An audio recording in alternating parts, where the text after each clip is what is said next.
Hello दोस्तों, आपका स्वागत है अपने यूट्यूब चैनल में।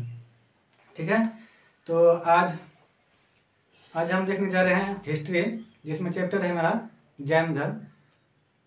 ठीक है, जैन धर्म के बारे में देखेंगे कि जैन धर्म का स्थापना किसने किया और जैन धर्म का जो मुख्य तीर्थंकर थे वो कौन है, मेन संस्थापक कौन है। और मेन संस्थापक जो था उनका तो महावीर स्वामी था। और महावीर, उसके बाद देखेंगे इसमें कि महावीर स्वामी का जो है जन्म कब हुआ, कहाँ हुआ, और उसका बेटा का नाम क्या है, उसका पत्नी कौन थी, उसका माँ कौन था, पिता कौन था, वगैरह वगैरह आज देखेंगे। इससे हर एग्जाम में लगभग 1 से 2 प्रश्न देखने को मिलेगा ही आप लोगों को। तो चलिए बिना देर के शुरू करते हैं। जैन धर्म के बारे में देख लेते हैं। गौर से देखिए, कोशिश कीजिए कि मतलब गौर से देखें और यहीं पे याद हो जाए, फिर दोबारा देखने का भी मतलब नौबत ना आए और याद ही हो जाए। हाँ, तो आप शुरू करते हैं संस्थापक के बारे में। ठीक है, तो संस्थापक इसका कौन था? संस्थापक जो था ये था ऋषभदेव। कौन था?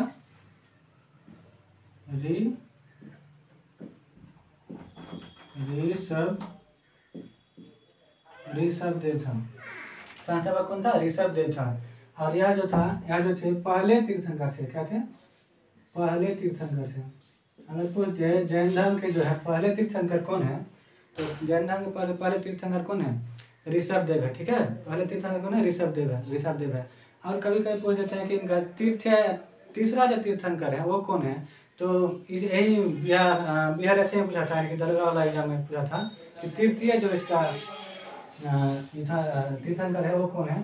तो तृतीय वाला देख लीजिए कि तृतीय जो है इनका, तृतीय जो संधि है तीर्थंकर है वो है संभवनाथ। कौन है?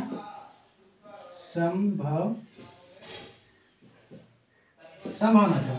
ठीक है, अब चलते हैं 23वां तीर्थंकर के बारे में देखेंगे। ठीक है ना, तो 23वां तीर्थंकर इसका कौन है? तो 23वां तीर्थंकर जो है इसका कौन है जी? पार्श्वनाथ है। कौन है? 23वां तीर्थंकर जो है इसका कौन है? पार्श्वनाथ है। ठीक है, और 23वां हो गया। अब जब पूछेगा, कभी कभी सवाल पूछता है कि जैन धर्म में जो है ना 24वां अंतिम तीर्थंकर कौन है। तो 24वां अंतिम तीर्थंकर जो है वो कौन है? महावीर स्वामी है। और महावीर स्वामी को ही जैन धर्म का वास्तविक संस्थापक माना जाता है। ठीक है, तो 24वां अंतिम तीर्थंकर कौन है जैन धर्म का? तो वो है महावीर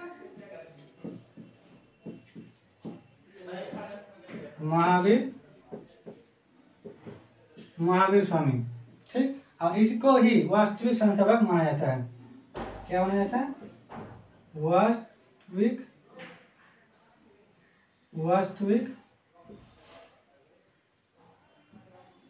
संस्थापक। वास्तविक संस्थापक किसको माना जाता है? महावीर को ही माना जाता है। ठीक, आप देखेंगे कि महावीर का जो है वो जन्म जो है ना, महावीर का जन्म कब हुआ, कहाँ हुआ, वो देखने जा रहे हैं। तो ध्यान से देखिए कि महावीर का जन्म कब हुआ। तो महावीर का जन्म जो है 540 BC यानी कि ईसा पूर्व में हुआ। और कहाँ हुआ? कुंडग्राम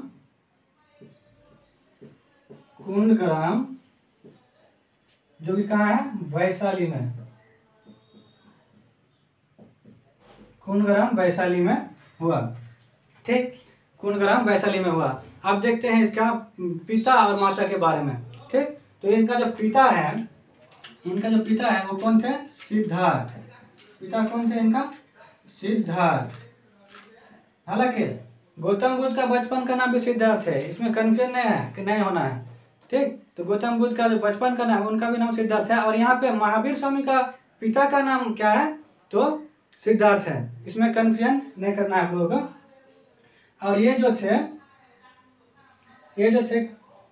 सिद्धार्थ जो थे वो ज्ञात्रिक कुल के सरदार थे। कहाँ के थे? ज्ञात्रिक कुल के सरदार थे।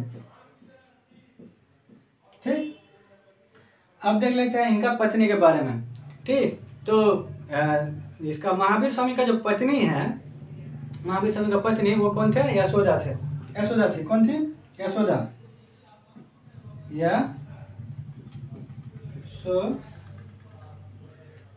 यशोदा, वही वाला यशोदा। इसमें क्या गाना है ना, मैया यशोदा मैं तेरी कन्हैया, ठीक, वही वाला यशोदा है महावीर की पत्नी।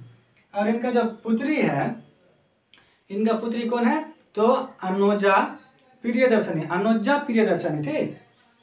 पुत्री कौन है, अनुजा,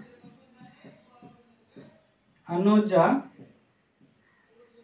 प्रिय, क्या है, अनुजा कौन है, अनुजा प्रियदर्शनी, इसको ध्यान में रखना है, अनुजा प्रियदर्शनी, प्रियदर्शनी,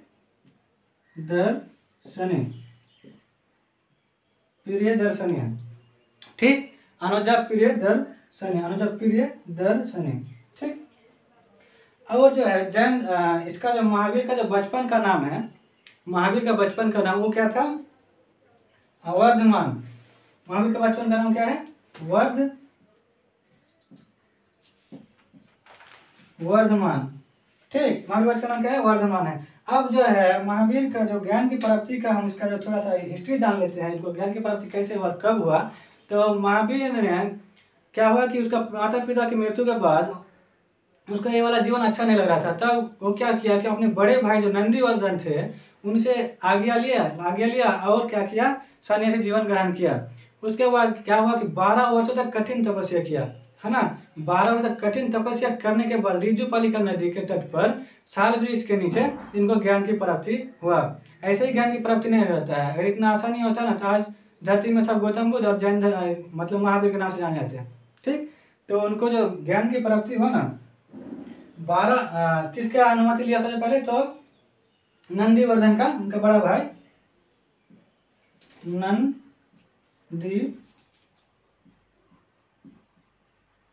उनका बड़ा भाई जो नंदीवर्धन से क्या लिया, अनुमति लिया। नंदीवर्धन से अनुमति लेने के बाद क्या किया कि वह घर से निकल के सन्यासी जीवन ग्रहण कर लिया। और उसके बाद क्या हुआ कि 12 वर्षों तक उसने क्या किया, कठिन तपस्या किया। कितना वर्ष तक, 12 वर्षों तक कठिन तपस्या किया। तब जाकर उसको जो है ना रिजुपालिका नदी के तट पर, कहाँ,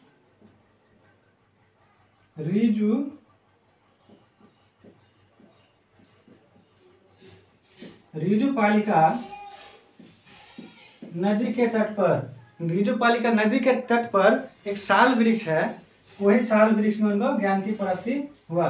कहाँ, साल वृक्ष, साल वृक्ष के नीचे उसको ज्ञान की प्राप्ति हुआ। चलिए आप देखते हैं आगे, उपदेश, ठीक। अब देखते हैं उपदेश। उपदेश जो किस भाषा में दिया था, तो उपदेश दिया था उसने प्राकृत भाषा में। किस भाषा में दिया था, प्राकृत भाषा में दिया, जिसे अर्धमागधी कहते हैं। क्या कहते हैं, जिसे प्राकृत भाषा में दिया, जिसे क्या कहते हैं, अर्धमागधी कहते हैं ना, अर्धमागधी,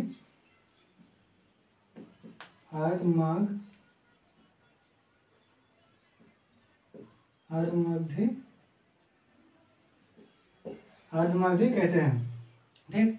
और उसका जो प्रथम अनुयायी जो हुआ, जैन धर्म महावीर का जो प्रथम अनुयायी जो हुआ वो कौन हुआ, तो उनके दामाद ही हुआ। कौन हुआ, उनके दामाद ही हुआ, जो उनके दामाद का नाम क्या था, जामिल, ठीक। उनका जो प्रथम अनुयायी हुआ कौन हुआ, जामिल, कौन हुआ, जामिल हुआ। जामिल जो है उनकी बेटी यानी कि प्रियदर्शनी की पति यानी कि उनका दामाद हुआ, प्रथम अनुयायी हुआ। अब अगर प्रथम जैन भिक्षुनी की बात करें तो प्रथम जैन भिक्षुनी जो है कौन बनी, तो प्रथम जैन भिक्षुनी जो है ना वो बनी चंपा। कौन बनी, चंपा बनी, ठीक। अब देखते हैं कि महावीर स्वामी ने अपने गंधर्व को बांटा। महावीर स्वामी जो है अपने गंधर्व को कितने भागों में बांटा, तो महावीर स्वामी ने क्या किया, अपने गंधर्व को जो है 11 भागों में बांटा, ठीक, 11 भागों में बांट दिया। अब क्या हुआ कि अचानक जो है मगध में भारी सुखाड़ हो गया, एकदम पूरा सुखाड़ हो गया, और मतलब बेरोजगारी छा गया, पूरा बेरोजगारी छा गया। तब क्या हुआ कि भाद्रबाहु जो है अपने कुछ अनुयायियों को लेकर कहाँ चले गए, भाद्रबाहु जो है अपने कुछ अनुयायियों को लेकर कर्नाटक चले गए। कहाँ चले गए, कर्नाटक चले गए। ठीक, और कर्नाटक चले गए, और जो ये था स्थूल भद्र थे वो वहीं पे मगध में ही रुक गए। ठीक, मगध में ही रुक गए। उसके बाद 12 वर्ष के बाद जब सुखाड़ खत्म हुआ और जब वहाँ का जो बेरोजगारी खत्म हुआ, तब जाके फिर वापस कौन आ गए, भद्रबाहु वापस आए। और वापस आने के बाद स्थूल भद्र से कहते हैं फिर कि मतलब अब जो है यहाँ का हालचाल क्या है, आपका हालचाल क्या है, आप सब बढ़िया ना। तब स्थूल भद्र ने कहा अच्छा अब याद आया। ठीक, अब याद आया, मतलब अब बीत जाने के बाद याद आ गया। तो फिर जाके भद्रबाहु बोला चलो अब जो हुआ सो हुआ, इसको भूलते हुए मतलब क्या करें कि अपना ये जो धर्म है, जो जैन धर्म है, इसको लोगों की तरफ फैलाते हैं। तब स्थूल भद्र ने कहा नहीं, अब जो हो गया सो हो गया, अब नहीं करेंगे। तब इसके बीच में क्या हुआ, दोनों के बीच में मतभेद हो गया। ठीक, दोनों का अलग अलग नीति बना लिया था, इसी के कारण दोनों में मतभेद हो गया। तब जाके जो है भद्रबाहु का जो अनुयायी था वो दो भाग, यानी कि जैन धर्म दो भाग में बढ़ गया मतभेद होने के कारण। और जो भद्रबाहु का जो अनुयायी बना वो श्वेतांबर करने लगा। क्या करने लगा, श्वेतांबर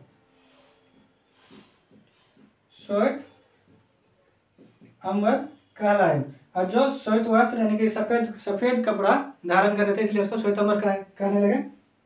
और जो स्थूल भद्र जो है वो उनका जो है ना, यानी कि एक हो गया श्वेतांबर, ये हो गया दिगंबर, यानी कि नग्न रहने वाले बन गए। ठीक, ये क्या बन गए, नग्न रहने वाले, यानी कि दिगंबर बन गए। उसके बाद दिगंबर, यानी कि इसको लिख देते हैं दिगंबर।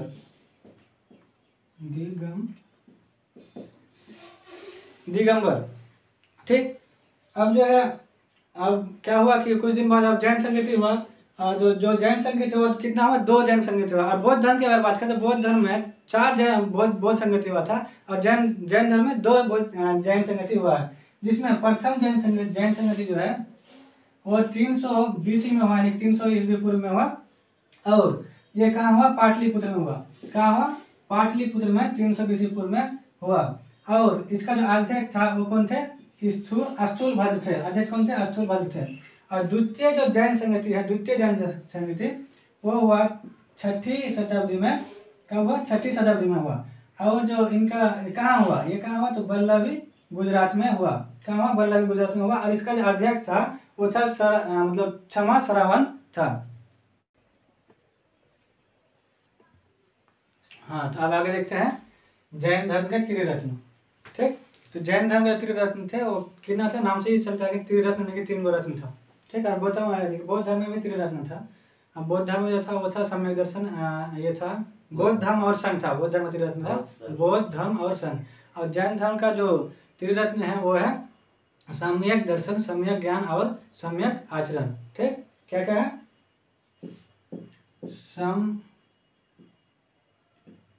सम्यक दर्शन,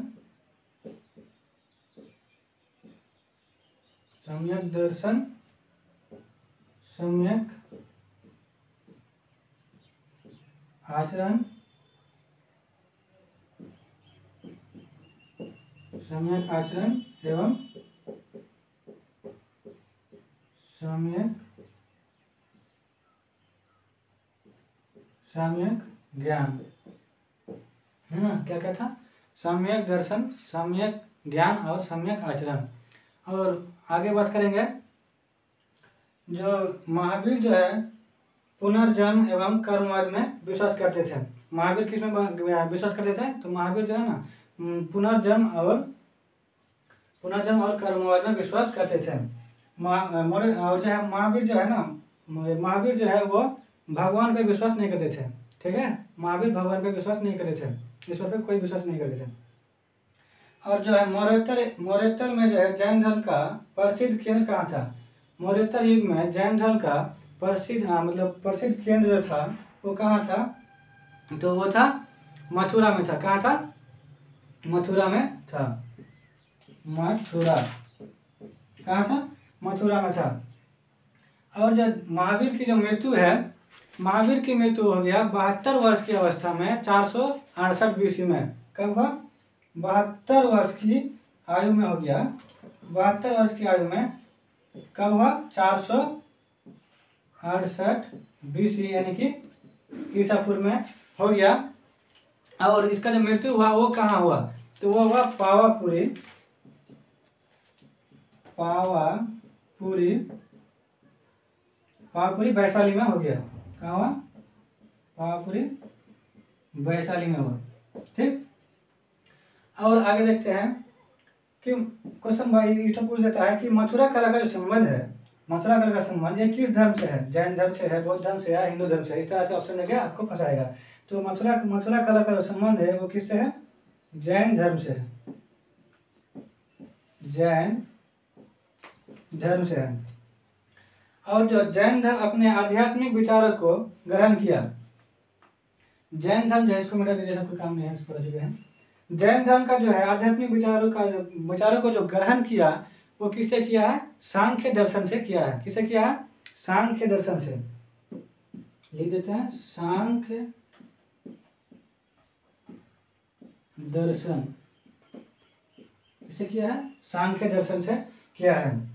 तो देखिए कि जैन धर्म त्रिरत्न के बारे में देख लिया, और इसमें जो ईश्वर की मान्यता, यहाँ पे छूट गया था, ईश्वर की मान्यता नहीं है। ठीक, महावीर जो है ईश्वर को नहीं मानता था, और उसका पुनर्जन्म और पुनर्जन्म और कर्म में विश्वास करते थे। और मौर्योत्तर युग में जो है जैन धर्म का प्रसिद्ध केंद्र कहाँ था? मथुरा में था। और मृत्यु उसका महावीर का मृत्यु कब हो गया? तो 72 वर्ष की आयु में 467 BC में, यानी कि ईस्वी पूर्व में हो गया। और वो कहाँ हुआ? पावापुरी वैशाली में हुआ। ठीक है, और आगे देखिए मथुरा कला का संबंध किससे है? तो जैन धर्म से है। जैन धर्म अपने आध्यात्मिक विचारों का ग्रहण कहाँ से किया है? तो सांख्य दर्शन से किया है।